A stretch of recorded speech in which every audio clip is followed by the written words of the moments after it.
Hello बच्चा party लोग, कैसे हैं आप लोग? उम्मीद करते हैं बहुत अच्छे होंगे और मन लगा के अपना पढ़ाई कर रहे होंगे। तो ये हमारा नर जनन अंग का जो है पार्ट 2 है, जिसमें नर जनन अंग पूरी तरह से समाप्त हो जाएगा। तो आइए स्टार्ट करते हैं। तो हम लोग देख चुके थे कल वृषण या अधिवृषण कोष तक। आज हम उससे आगे देखेंगे क्या, मूत्र मार्ग के बारे में। अगर आपने नहीं देखा तो डिस्क्रिप्शन में उसका लिंक दिया हुआ है, अभी जाकर आप उसको देख लें। तो चलिए देखते हैं मूत्र मार्ग के बारे में। सबसे पहले समझते हैं मूत्र मार्ग जो है नर जनन अंग के किस भाग में पाया जाता है। तो अब बाबू यहाँ ध्यान से देखो, ये हमारा नाशपाती के आकार का है, जिसे बोलते हैं मूत्राशय। ठीक है, और यहाँ पे यही मूत्राशय में क्या होता है, मूत्र इकट्ठित रहता है। वो मूत्र धीरे धीरे इस एक नली के जैसे जो लंबा दिख रहा है, इसी के द्वारा होते होते शरीर से बाहर निकलता है। और जिस मार्ग के द्वारा मूत्र नर जनन अंग के भाग से निकलता है, उसी रास्ते को, उसी मार्ग को बोलते हैं क्या हम लोग, मूत्र मार्ग। क्लियर? तो उम्मीद करती हूँ मूत्र मार्ग कहाँ पे आपको समझ में आया होगा। ये जो लंबी संरचना दिख रहा है बेलनाकार टाइप का, इसे बोलते हैं मूत्र मार्ग। और मूत्र मार्ग में जो होता है वो एकदम मांसपेशियों से बना होता है, इसमें कोई भी हड्डी नहीं पाई जाती। तो आइए देखते हैं, यह लंबी मांसल नली है। मांसल का मतलब क्या है, जिसमें कोई हड्डी नहीं पाया जाए, सिर्फ और सिर्फ क्या हो, चमड़ा हो, गुद्दा हो, मांस, उसे बोलते हैं मांसल नली। इसके दो सहायक ग्रंथियां होती है। बाबू इसकी कितनी ग्रंथियां होती है, तो दो सहायक ग्रंथियां होती है। पहला पुरास्थ ग्रंथि और दूसरा काउपर ग्रंथि। अब पुरास्थ ग्रंथि क्या होता है बाबू, पुरास्थ ग्रंथि से पुरास्थ द्रव्य निकलता है। ध्यान से सुनिएगा, पुरास्थ ग्रंथि जो होता है, पुरास्थ ग्रंथि से क्या पुरास्थ द्रव्य निकलता है, जो क्या करता है, नर जनन अंग का जो मूत्र मार्ग है, इसके सतह पे अगर कोई खुजलाहट होने वाली है या हो रही है कुछ भी, तो उस खुजलाहट से क्या करता है, इन्फेक्शन से क्या करता है, ये पूरा अस्त ग्रंथि में जो द्रव्य होता है वो स्रावित होकर नर जनन अंग का जो मूत्राशय वाला भाग है, जो नली है, उसकी ये सुरक्षा करती है, खुजलाहट, इन्फेक्शन, इस सबसे बचाकर रखती है। तो आपसे पूछ सकता है कि कौन सी ग्रंथि में द्रव्य होता है और कौन सा द्रव्य होता है जो नर जनन अंग का मूत्र मार्ग को खुजलाहट से सुरक्षित रखती है। तो आपको याद रखना होगा क्या, पुराअस्त्र ग्रंथि में एक द्रव्य होता है जिसका नाम है पुराअस्त्र द्रव्य, जो स्वाद में कैसा होता है, क्षारीय होता है। कैसा होता है बाबू, क्षारीय।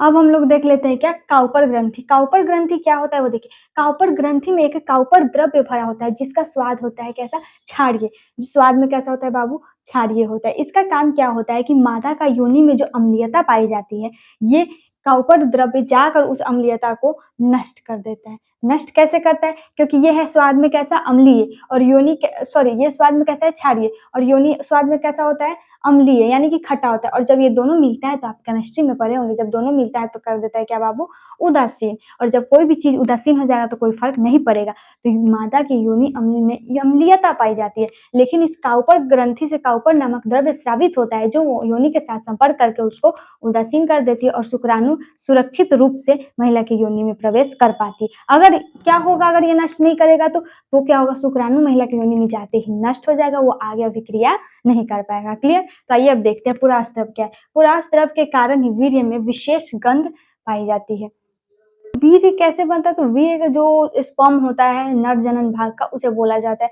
तो इसका एक अलग ही प्रकार का क्या होता है, महक होती है, गंध होती है। तो वो किसके कारण होती है, तो यही पूरा अस्त द्रव्य के कारण क्या होता है, वीर्य का जो एक स्पेशल, एक अलग अपना सा एक महक बोलिए या गंध बोलिए, वो होती है। तो पूरा अस्त द्रव्य जो है, उसका एक और काम है कि मूत्र मार्ग में कोई भी जलन, खुजलाहट, इस सबसे सुरक्षा करता है। कौन, पूरा अस्त द्रव्य। क्लियर? अब देखिए काउपर ग्रंथि क्या है, मैथुन के समय, मैथुन वही जब नर जनन अंग के भाग से जब शुक्राणु निकलता है, वीर्य निकलता है, उस टाइम को बोलते हैं मैथुन समय। काउपर द्रव्य मादा की योनि में अम्लीयता को नष्ट करता है तथा शुक्राणुओं को सुरक्षित रखता है।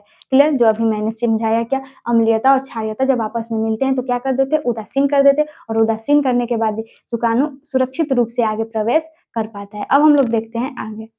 अब हम लोग देख लेते हैं नर जनन अंग का लास्ट टॉपिक बच गया क्या, शिश्न। उसके बाद नर जनन अंग पूरी तरह से समाप्त हो जाएगा। तो आइए देखते हैं शिश्न।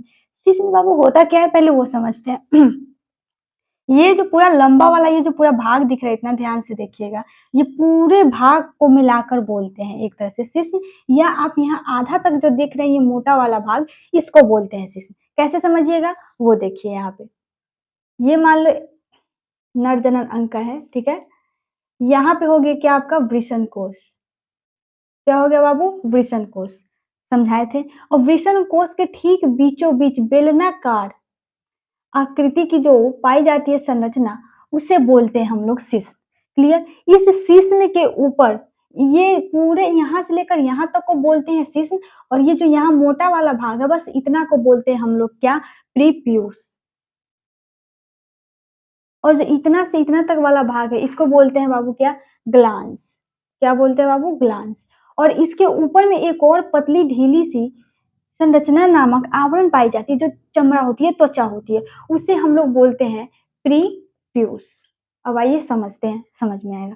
शिश्न क्या होता है, तो यह एक मांसल बेलनाकार, मांसल यानी क्या, जिसमें हड्डी ना हो, सिर्फ गुद्दा हो, चमड़ा हो, वो। बेलनाकार यानी कि जो लंबा हो आकृति में, जो पुरुष के मैथुन अंग है। मैथुन अंग का मतलब क्या है, जहां से शुक्राणु बाहर निकलता है या जिस तरीके से शुक्राणु को बाहर निकाला जाता है जिस माध्यम से, उसको बोलते हैं मैथुन अंग है। यह वृषण कोष के सामने बीचों बीच स्थित होती है। देखिए यहाँ पे वृषण कोष है दोनों साइड से, इसके जस्ट बीचों बीच ये क्या होता है, स्थित होता है, उसको दर्शाया। अब देखो ग्लांस क्या होता है, तो शिश्न का शिखर भाग ग्लांस कहलाता है।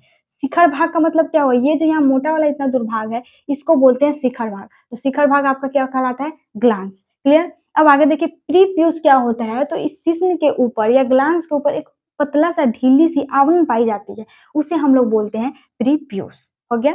अब देखो यहाँ पे मैंने लिखा, आपसे कभी कभी पूछ देता है कि शुक्राणु कैसा होता है, उसकी आकृति क्या होती है, संरचना क्या होती है, वो बताइए।